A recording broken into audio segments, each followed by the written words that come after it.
We have people, including the United States Secret Service, who are looking into this to try to get to the bottom of it. There better be accountability for those people, and I will personally see to it. That's White House Press Secretary Caroline Leavitt sounding the alarm for the UN mishaps, the sabotage that she's convinced that President Trump fell prey to in his recent appearance and speech at the United Nations. Hi, I'm founding editor Colby Hall. And we are very lucky as a nation that our president and the First Lady did not suffer some sort of terrible injury from an escalator that stopped just as they'd entered. I know it's crazy, but we live in perilous times, and Melania and Donald Trump made it out okay. Hey, now, new fallout from President Trump's botched escalator ride at the UN. That was a bit of a stubborn thing, wasn't it? What the White House is calling for because of it. Dana. New fallout from the botched escalator ride. Uh-oh. What's more absurd than the concern about the stopped escalator? The way that Fox News has amplified the concerns from the White House as though there's some sort of massive conspiracy out to get Trump and embarrass him. If you didn't watch Trump's speech, he mentioned the escalator and, of course, a teleprompter that went out. All I got from the United Nations was an escalator that on the way up stopped right in the middle. If the First Lady wasn't in great shape, she would have fallen. But she's in great shape. We're both in good shape. We both stood. And then a teleprompter that didn't work. These are the two things I got from the United Nations, a bad escalator and a bad teleprompter. If you pay attention, you can hear the General Assembly that he's addressing laughing, and he's chuckling as he's saying it. It seemed like a light sort of bonding moment for a speech that was otherwise dramatically aggressive and critical of the UN. But in that moment, Trump was his entertaining, charming self. And then things pivoted. President Trump calling it triple sabotage. And now the Secret Service is getting involved as the president demands answers over Escalator-Gate. Escalator-Gate. Escalator-Gate? Escalator-Gate. I mean, even Lawrence Jones can't get through that read without laughing about how absurd this is. So what happened? How did it go from Trump kind of laughing about this in the UN speech to this being an international incident? So the president was talking about what happened when he was speaking at the UN. He spoke on Tuesday, and we know three things went wrong. And he put this on Truth Social. A real disgrace took place at the UN yesterday. Not one, not two, but three very sinister events. First, the escalator going up to the main floor, speaking for, came to a screeching halt. Then, as I stood before a television crowd of millions of people all over the world and important leaders in the hall, my teleprompter didn't work. Third, after making the speech, I was told that the sound was completely off in the auditorium where the speech was made. This wasn't a coincidence. This was triple sabotage at the UN. They ought to be ashamed of themselves. I'm going to send a copy of this letter to the Secretary General, and I demand an immediate investigation. No wonder the UN hasn't been able to do their job, but they were put into existence to do. All security tapes at the escalator should be saved, especially the emergency stop button. The Secret Service is involved. The Secret Service is involved.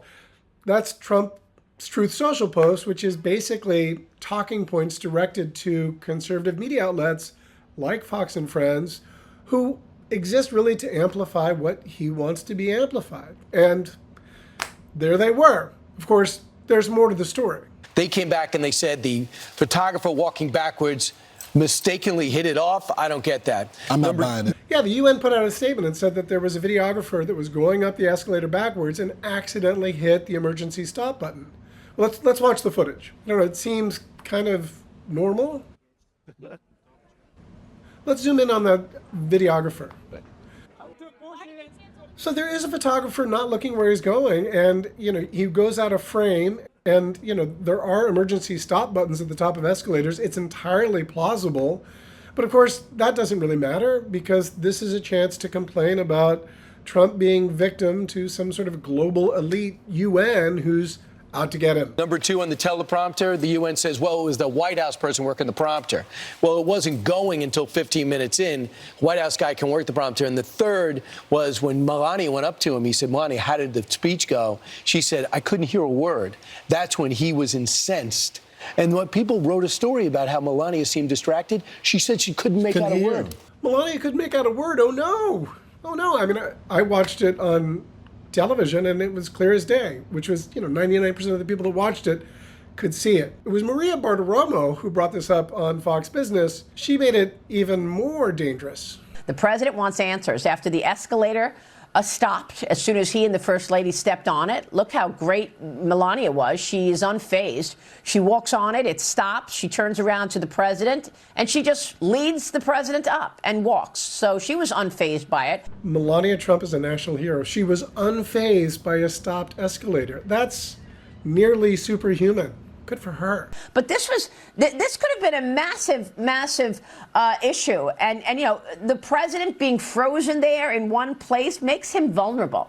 There is great vulnerability because the lobby of the United Nations is a very dangerous place. It's certainly not secure. It was awkward that he had to stop, but this notion that it was somehow a threat to national security because he had to stand in place for a few moments and then had to walk up the escalator.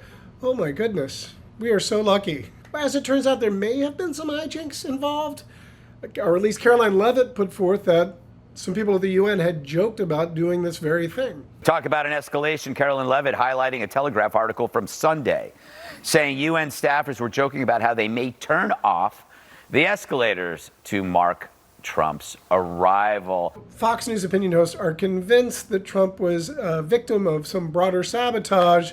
No one was more over the top in their analysis than, of course, Jesse Waters on The Five. Yeah, they sabotaged him. Yeah. And they could have hurt the First Lady. Yeah. Trump would have fallen and he would have gotten back up. But, they would have blamed it on his rhetoric. And then they sabotaged the teleprompter. Yeah. I mean, this is an insurrection. An insurrection, right? He's not really serious, but do all of his viewers know that? But that was just the beginning. It got way more over the top. And what we need to do is either leave the UN or we need to bomb it. It is in New York, though, right? Yeah, there could be some fallout there. Yeah. All right.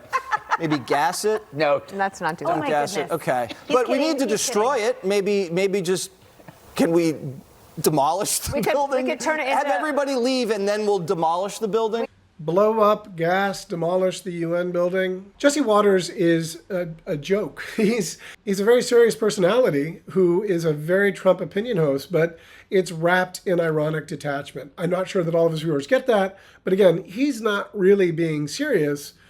That almost doesn't matter, however, when you are co-hosting literally the most watched show on cable news. All you need is one person that misunderstands that ironically detached joke about blowing up the UN to hear that is serious. And while, especially in this hyper-partisan and super divided age where political violence is becoming more regular, nothing good will happen from that, right? And they should have been much more clear. There was laughter, but they should have said, no, we don't really want to blow up the UN. Not that that would have made a difference, but again, this arch and ironically detached level of humor about taking out the UN, it's irresponsible. And had anyone on the left said something kind of like that? I mean, is that any worse than what Jimmy Kimmel said about politicizing MAGA for trying to make sure the leftist assassin of Charlie Kirk wasn't one of their own?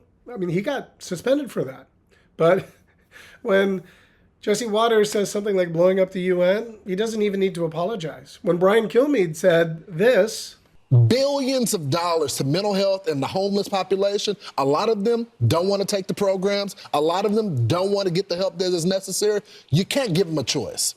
Either you take the resources that we're going to give you, or you decide that you're going to be locked up in jail. That's the way it has to be now. Or involuntary lethal injection or something. Just kill them. yeah, he suggested that all homeless people are involuntarily killed by lethal injection, right? He later apologized, but he's still on air, and that's bizarre, right? It shows the asymmetric standards across television. People on the right, even if they're joking, can get away with saying the darndest things, where if you say something that's against the president or offends MAGA, well, you get suspended, but you get back on air. Anyway, I'm Mediaite founding editor Colby Hall. Thank you for watching the video. If you want more videos like this, please click like and subscribe. Thanks for watching.